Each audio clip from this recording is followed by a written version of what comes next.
Alright, this is a demonstration, a quick walk around of our new 7000 series ozone generator from Ozone Water Systems. I just want to get a brief overview of it, perhaps some startup shutdown procedures, the general operation of the unit, go over the internal components, what does what, how the modules are set up, and just to give a good understanding of how to operate it. So let's start out by the attachments. At the top here you've got a oxygen filter. This is the incoming air supply or oxygen supply. You need to supply this with basically 20 psi or higher, 20 to 75 psi of oxygen. Anything below 20 psi may not supply the modules with enough air at flow to maintain pressure. The cells are going to run at 10 psi. We'll go over that in a minute. But so oxygen inlet. This goes into the unit through the top. The gas line comes across and goes first to an electronic regulator. This regulator maintains the desired cell pressure for the system. In this case, where the cells run at 10 psi. So the PLC will send a signal to this regulator to tell it to maintain 10 psi. After that, gas passes through to a couple of T's where we monitor the oxygen concentration with this device. This will give you a readout on the HMI what the oxygen concentration is. From there, it also goes to a pressure switch or a pressure transmitter. This unit here will tell the system that if you have sufficient cell pressure or not. If you don't, it'll fault and it won't start up. The display does turn green when pressure is in the correct range. We have a low pressure of 8 and a high pressure of 12, so it needs to be between 8 and 12. There is a 0.5 psi hysteresis. So that's the target pressure we're looking for. So this sends a pressure switch to the PLC to just give us a go, no-go pressure. It also has an analog output that sends a signal down to the oxygen detection board. This basically just helps with the pressure compensation for the oxygen reading. As pressure climbs, it alters the reading of the oxygen, so that analog signal corrects that error. We also go through a rotometer or flow meter with a ball that gives us the total system pressure or flow, to so you know from a glance inside the unit what our gas flow is. Each individual module does have a mass flow meter as well, and we'll go over that when I turn it on. But it does detect what its own flow is, and then there's a totalizer on the HMI to give us total system flow. This unit here will not be on future units. This is a flow switch. It just has an optical eye that reads the ball. In this unit, this was just installed as part of this standard airflow package. We are not using this, and this unit is not wired up. The top unit here is an ambient ozone detector. There's an ambient ozone leak inside the cabinet. This will detect it and give you an indication on the HMI and shut down the system so you can correct the leak. That's what that board is for. If you're not making any ozone and you have an ambient reading, this unit does have a zero feature where you just hold that button down for a couple seconds, you can zero the reading. That's only needed if you're getting ozone value when you're not making any ozone. So we have a cabinet ambient 03, we're currently reading 0, so no need to zero it now. Across the top here we've got our main circuit breaker. This is the incoming power. From there it gets distributed to all the other AC devices. Next to that, circuit breaker number 5. This is for the cabinet cooler, the air conditioner that's in the side of the cabinet. CB6 is the power for the DC 24 volt DC power supply, and then CB8 is the power to go out to a control transformer that provides power for a convenience outlet for running a laptop, things like that. Over here we have a circuit breaker CB9 that is the breaker for that convenience outlet. And then right next to that, this is CB7. The labels are back here on the back panel, CB7 and 9. This blue one here, it's a 5 amp DC circuit breaker. That is the outlet of this 24 volt DC power supply. So from that, it gets fed to this circuit breaker module. This module basically distributes all the DC power. It's got adjustable amperages that you can reset for all 8 channels. These get distributed to the PLC, HMI, the analog I/O, digital I/O, all the other boards, the ambient board, oxygen board, regulators. So those feed all the 24 volt DC devices. The indicator, these green indicators, that is a button also. For example, if I push number 6, that's the cabinet light. The light turns off. If that had been overloaded, these will also turn red if it's an overload condition. Next to that, we've got an Ethernet switch.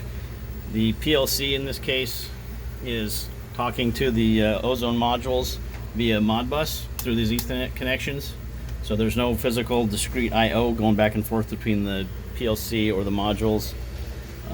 Talk about those in a bit. You got your ground terminals. There's some 24 volt DC terminals here for your I/O. Some 0 volt terminals as well, powering any DC devices. And then all your digital and analog inputs are across this board. Back to the gas flow.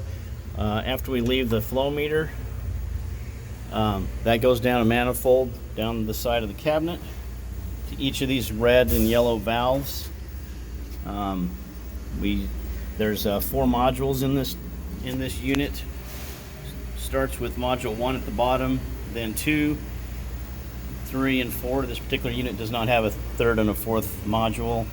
We start at the bottom just to keep the center of gravity low. If there's only 1 or 2 modules, the center of gravity stays down towards the bottom. So these valves here are how you open and close the gas supply to each individual module. You just pull the lever. That allows gas flow to pass through to the module. So any ones that are not used, you just keep those closed. Got a empty tube here that you could plug into another module head if you added one. Once it goes through the module, you've got your gas flow that goes into the modules, and then ozone out of the modules goes into the panel here. There is an isolation ball valve on the panel. Pointing up is open, horizontal is closed, and that will isolate the module from the output. This particular unit uses 1 loop or 1 output. So both of these 2 modules here, the number 1 and the number 2, they both feed into this 1 outlet, and that goes to 1 backflow valve. The backflow valve on the left here is the one we're using. This will be the active loop for this particular system. There is an option for up to 4 different loops. Each loop would have its own backflow prevention device.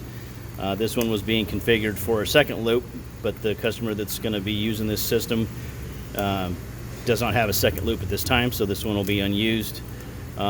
But it could be replumbed to add that second loop, so this one won't be connected. But the backflow prevention device is designed to monitor for any water coming back from the process. If it were to make its way past the check valve, say a check valve fails, if it gets up into this sight tube, there's a proximity sensor that will detect backflow presence when there's no backflow there, and then that shuts this valve. We also control this valve with the controls, so when that loop is enabled, it opens the valve, provided we've got gas pressure and there's no backflow present. that valve will open and allow gas to pass out to the process. Along the right side here, we've got some power distribution blocks. We've got a number of control relays that just provide alarm signals for customer use. There's a couple that we're using here. I won't go into detail on those. They'll be in the electrical schematic. But you know, like one for example, CR11 here is the door switch. If I push the door switch in, CR11 turns off.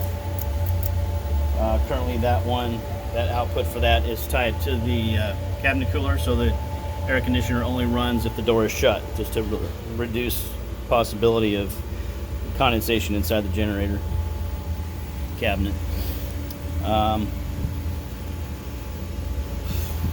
Moving down from that, we've got an individual contactor for each of the 4 modules.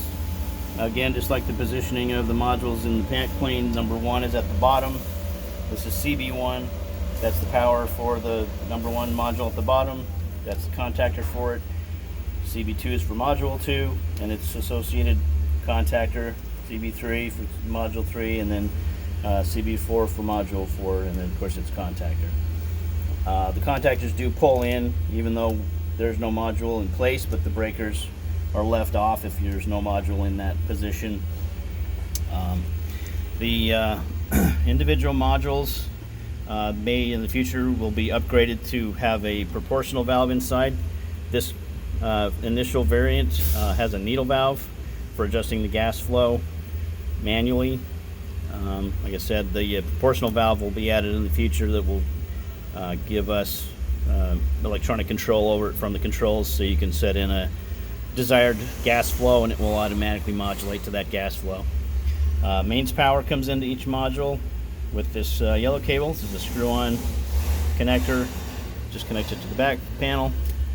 So the only connections that are required are the mains power through this connector, Ethernet, because we get Modbus communication to the PLC, and then your gas in and your gas out. So very simple. This rack mount system, similar to a computer rack. The lower screws currently, this may be retrofitted in the future models, but currently the lower 2 screws get screwed into the rack system to hold it in place.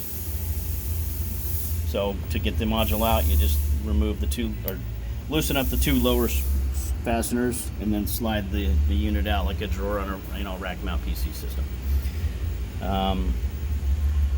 Through this front window, you do have access to the PTI electronics board for tuning purposes, readjustment of power, troubleshooting. You've got access where you can do measurements for the I/O points here, and all the jumpers and dip switches and LEDs that are required for maintaining and operating the system, troubleshooting, that sort of thing. Like I said before, down here you've got a convenience outlet for a laptop, or a technician could plug in a computer. It is limited to about 3 amps of power, and then this is your control transformer that all it does is supply power to that convenience outlet. You see the unused backflow has a compression fitting available that there's nothing attached to it at this point, so it's just a offline unit.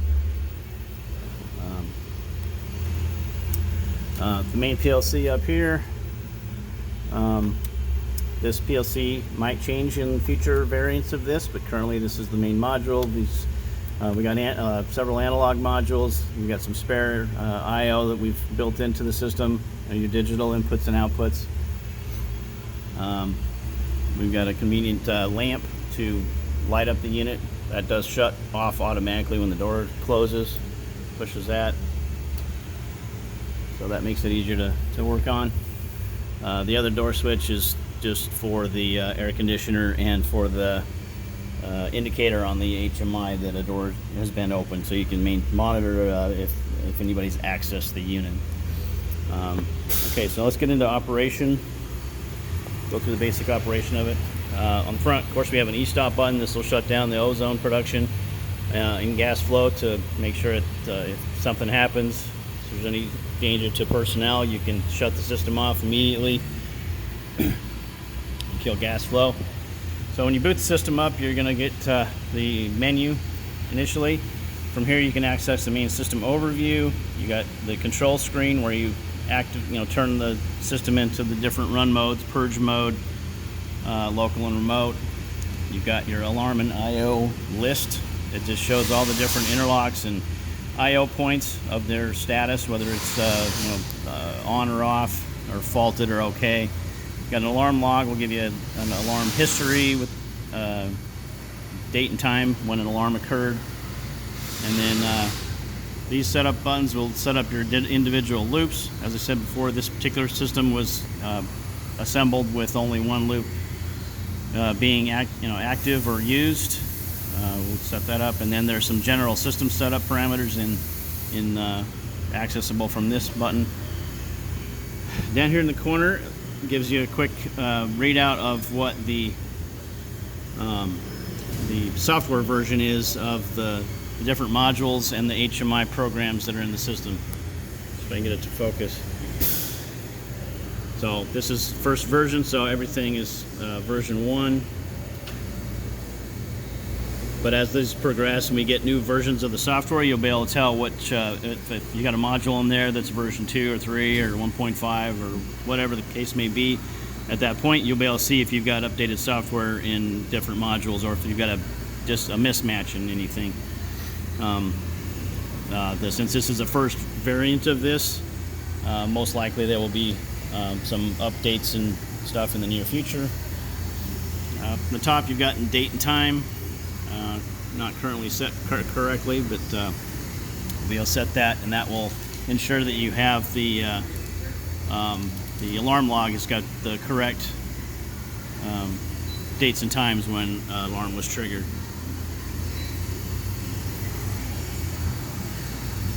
So first we'll look at the system overview. This page here, up in the corner here, it'll give you a lamp for any active loops. If a loop has been programmed and is currently active, you'll get a lamp for it. This currently just has the one. If you have the 2, 3, or 4 lamps or loops active, they'll show up down here and you'll get a status for them. The system diagram gives you a overview of the system. You get your incoming gas pressure, and you've got your incoming oxygen concentration. We're not flowing, but you currently got 80% readout in that oxygen monitor and 0 psi because we're not on. We'll turn it on in a bit. These lines here do change to blue when we have sufficient gas pressure. The modules are oriented on the diagram just as they are inside. So we got module 1, 2, 3, and 4. And just like inside, these slots are empty, so these are grayed out. When you assign a module to a specific loop, it will tell you what that loop assignment is over here. So these are both assigned to loop 1. You've got 4 potential loops on the backflows. These are not installed, these top 2. This one's installed but not used. But just so you know, these loops are not linked to a specific module. So any number of modules can go to any of the loops if it's plumbed that way and programmed that way. So these backflows, they turn green when they're clear or open. When the valve is open, it turns green. And then when the loop has nothing assigned to it, you won't see this data down here. So as it gets assigned to a loop, you'll get the ppm value if you're using a dissolved ozone or another instrument for that loop. Also, you get over here a total gas flow for that loop. Over here, you've got the gas flow for this module, for each module, and then over here you got a total for that loop. Up at the top, we've got a total for all the loops. So if you got multiple loops and multiple modules, this will give you a combined total gas flow for the entire system. Sorry about the focus. Cabinet temperature. This is an internal temperature sensor that tells us what the cabinet temperature is. If the cooler's working, it should be in the upper 70s or low 80s is the typical temperature. The temperature in the air conditioner is set for 77 degrees as a set point, so it should be able to maintain 80 degrees or lower. and then the cabinet ambient temperature, or ambient ozone level that we talked about earlier. So from here, you can either go to the menu or you can go back to the previous screen. We'll go back to the menu.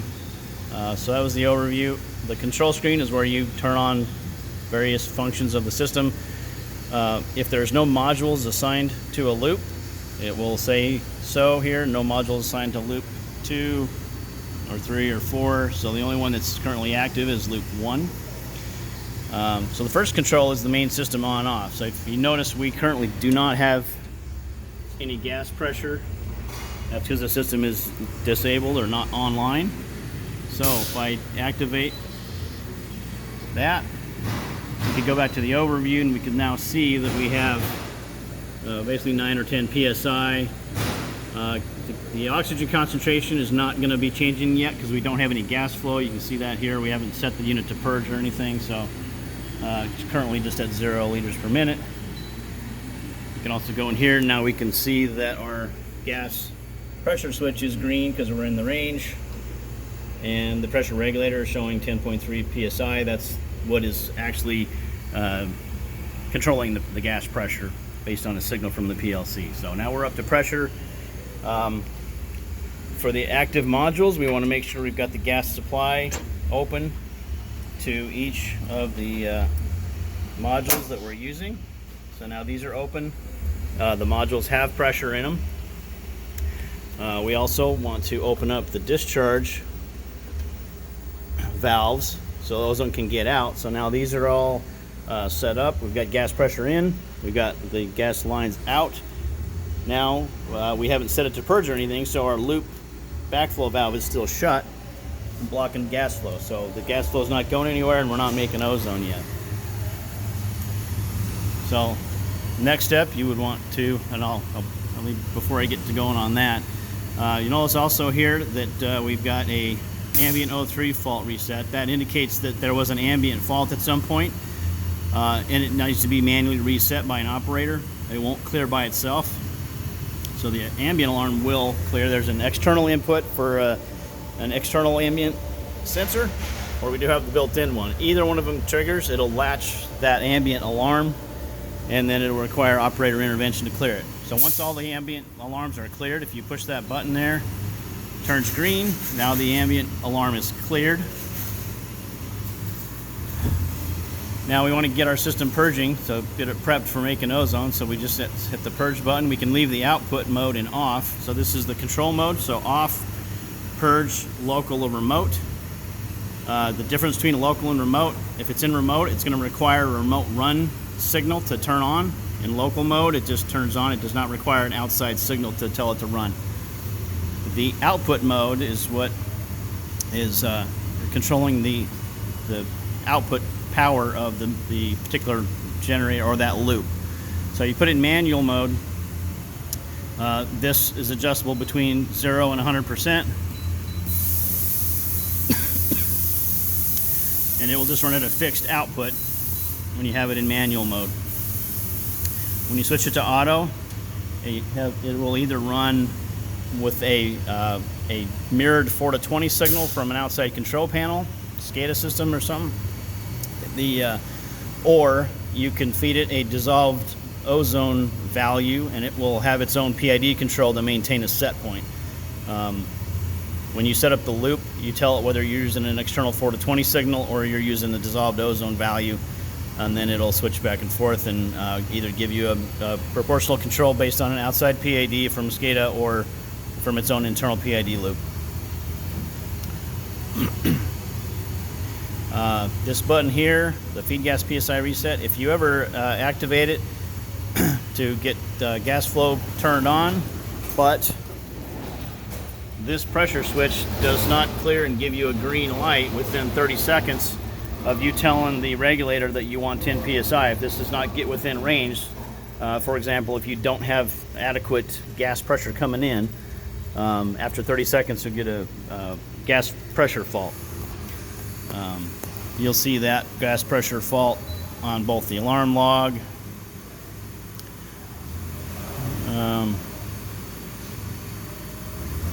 have to find it. Gas pressure. Yeah, so gas, feed gas PSI fault. So you would have that if you didn't have sufficient pressure. If you get that, two ways to reset it. You can either switch the system mode off and back on again, or you can just hit that reset and it'll try again if you've corrected your gas pressure issue. If there was a low supply pressure or something of that nature, a gas valve was shut so it wasn't supplying pressure, you can just hit that button again, it'll try again for another 30 seconds. So now we're purging. We can go to the overview screen. You can see now this one, module 2 is flowing at 12 liters per minute. Module 1 is flowing at 13 liters per minute. We can see that we have a combined gas flow of 25 liters a minute, and then of course a complete system flow of 25 liters a minute. And we also see that our status for our loop has now changed to loop 1 purging. I don't know if it's showing up on the camera. That is in yellow. When you're actually producing ozone, it turns to green. And of course our backflow valve for loop 1 is now open, so now it's green. You can also come over here and look at it. You can see that in the open mode, it's rotated counterclockwise, so it points over to the left. That means that that the valve is open and we're flowing gas out through the check valve and out to process.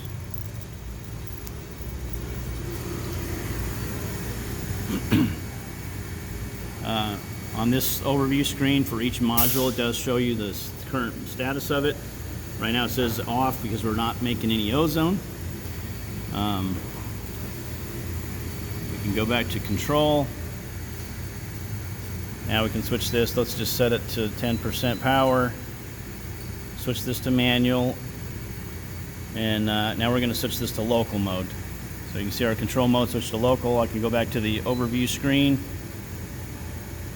Now it says loop 1 is running. This is in green. Module 1 and 2 are both on. And our gas lines have changed to yellow, indicating that they got ozone production, as well as the outlet for loop 1. This ppm level, I don't currently have it wired up to anything on this demo unit. This is for dissolved ozone. That'll give you a 0 to 2 or 0 to 20 ppm ozone value, whatever your current instrument is scaled to. You can rescale it in the system. So now we're making ozone at a low level. You can check, you can see on the actual inverters, 5-volt light means it's got power. Inverter on is the second light, and then the third one over on the left or the right hand side is a locked light that just flashes periodically, telling you that it's auto tuning. So you can see from that we've got ozone production on both at a low level.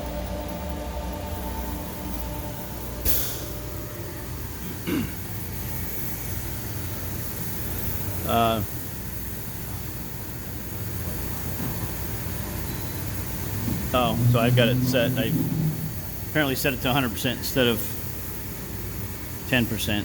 But so you can see if I go back to the overview, it also shows you your wattage for your units. Right now these are both running right around 400 watts at 100% power. Go back to the control screen, we can readjust that. Let's drop it to 10. You can see now we're down to 10% power, right around 40 watts. There is some slight discrepancies on some of these. You know, the wattage meter, it says voltmeter coming back from the inverter, so sometimes the values don't match up exactly, and that's normal, but you're looking for approximately 400 watts when it's up at full power per module. But it's not as perfect as it was when it first saw it. Alright, so now we'll go to the alarm and I/O list. There's a lot of information on this screen, but essentially you go through every single relevant digital signal, input, e-stop, external hard shutdown, external soft shutdown, whether the loop pumps are running or not, external run signals, like for example this loop 1 external run, I've just got it jumping out currently, but normally that would be tied to your main system to you would be your main SCADA system or control system would be telling this to run. If you wanted to activate loop 1, you could activate that digital input. Door switch, of course, the door's open, so that's showing a fault. External ambient 03, I've got that jumpered out. That would go to an external ambient sensor that you've got monitoring another area. Cabinet cooler, if the cooler faults out or shuts off for some reason, you get that. Right now it's not on, so we're seeing a fault. Ozone destruct, you will have destruct coming off of an off-gas tower. That would be tied to that. That can be externally jumpered out, but if you don't have that or not using it, that can be jumpered out. These are the different backflows. We've got 2 installed. Number 2 is not being used, but it is cleared, so the actual sensor is not detecting any backflow, so it shows okay. Loop 3 and 4 not installed. There's a couple of spare digital inputs here that are showing up on the list that can be added for future use. That's the internal local ambient sensor showing okay. If that faults out or we get above the set point, that triggers that. Also monitors our oxygen concentration if those and the cabinet temperature. If they get out of range, it'll give us a fault. Feed gas pressure, the gas flows for, once we have any gas flow on the different modules, it shows okay on that. You can set a high process variable for your dissolved oxygen, or excuse me, dissolved ozone level. If it gets above a certain set point, you can have it show a fault. If no modules are assigned to a loop, it'll show you that loop status. So right now we only have modules assigned into loop 1, so loop 2, 3, and 4 have no modules. If you're not using dissolved ozone, you can set that particular loop to just use a straight remote 4 to 20 input from another system. I'll show you that when we go to loop setup. If one of the modules doesn't start for some reason, it's missing power, or there's a problem with it, when we tell it to run from the loop it's assigned to, you'll get a failed to start. The COM heartbeat, that's going to pulse. That's just a signal where it's communicating back and forth with the modules. That's normal for that to pulse on and off. If the main PLC is communicating with the individual modules, you'll get an OK communication here for Modbus status. If those go red, that means it cannot talk to that module. So clearly modules 3 and 4, there's no communication with, so it's showing a fault. This is not currently configured for these failed to purges.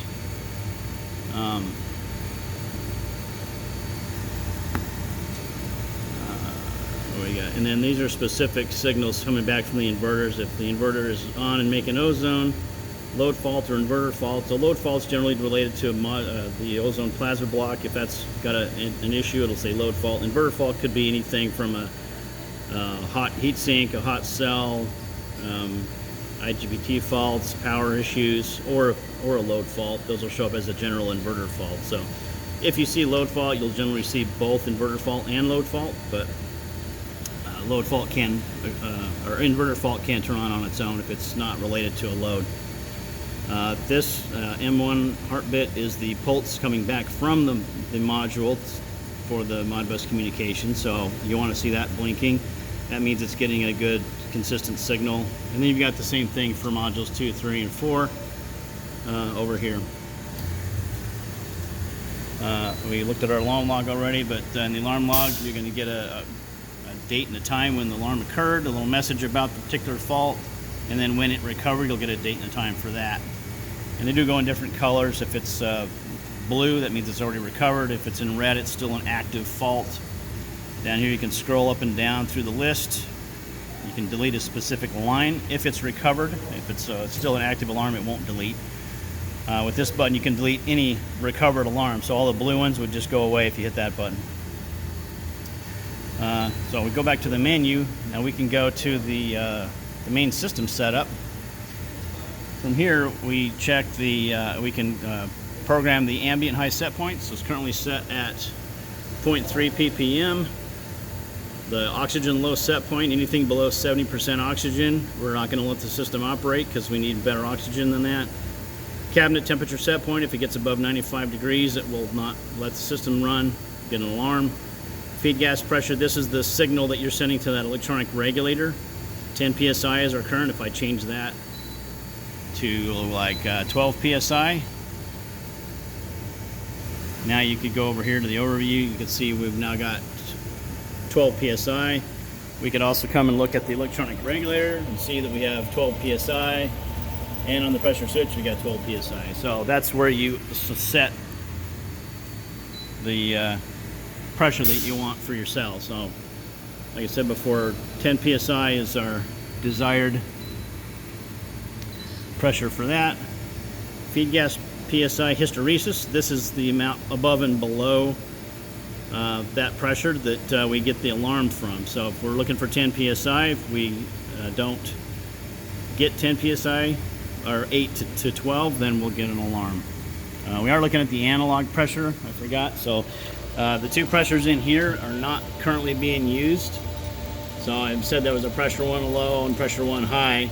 They do happen to be the same pressures we're using in the control panel, but we're not using that digital relay, so those are real relevant. We're using an analog signal from that.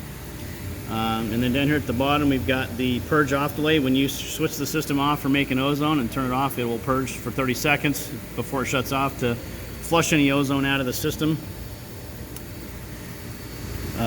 That can be increased if you need to make sure that you want to make sure there's no ozone in the system when you shut it down. All right, so now we'll go back to the menu. Now we go into loop setup, and these will be the same for each loop. So here we've got the different modules. We've got our 4 modules that are available. From here, you tell it which module or which loop you're assigning that module to. So you can see modules 1 and 2 are both assigned to loop 1. You could change those to, if I set module 3, for example, to loop 2, if I went back to the overview screen, you would see now that loop 2 now has data in here because you've assigned a loop to it, and module number 3 has now been assigned to a loop, so it lights up. It thinks you've got one in there. It will know it's not getting a communication. You could go back over here and see that I still don't have any communication with module number 3 because it's nothing there. But so we'll set that one back to 0. So there's nothing there. But that's how you assign it. It could be 0, 1, 2, 3, or 4. If you put it to 0, it's not assigned to anything. If you assign it to 1, 2, 3, or 4, then it's assigned to a loop. Proportional valve set point is for future use. We don't currently have that proportional valve in there. It's a manual valve, so that will not be used at this time. Down here is where you select whether you want to use the process variable, or if I push that, now it goes to loop 1 remote 4 to 20 enabled. That's if your main SCADA is just going to send us a 4 to 20 to mirror.